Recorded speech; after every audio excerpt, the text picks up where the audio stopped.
Zero pala ang profit? Panic mode ka agad kapag walang kinikita ang negosyo? Alam mo anak, maraming business owners ang ganito. Guilty din ako niyan noon eh. Katulad na lang nung nag-comment nito. Nag-check po ako yung prices ko, wala na pala akong kinikita. Sabi niya, ano po ang magandang gawin? Bawasan ang size ng product o magdagdag ng presyo? Kaya yung first instinct, gusto na kaagad mag-decide nang hindi nag-iisip kung bakit ganun ang nangyari. Kaya let me share with you the story of Mela. Si Mela ay may kakanin na business and one day nag-compute siya at nalaman niya lugi na pala siya. Parang okay naman yung sales pero wala na siyang natitira. Ang first reaction niya, Mami In, babawasan ko na lang yung size ng biko ko. Sabi ko sa kanya, Mela, huwag kang mag-decide based on panic ha.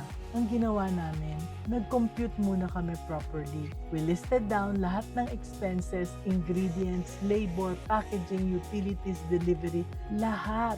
And then we computed her ideal selling price based on her desired profit margin. Yung pala, ang problema, hindi sa size ng product. Ang problema, mali yung pricing niya from the start.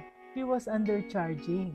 Kaya instead of reducing the size, tinuruan ko siya how to communicate the price increase properly to her customers. In-explain niya yung value, the quality ingredients, at bakit sulit yung product niya. And guess what? Most of her customers stayed kasi they valued her product. So anak, eto yung lesson.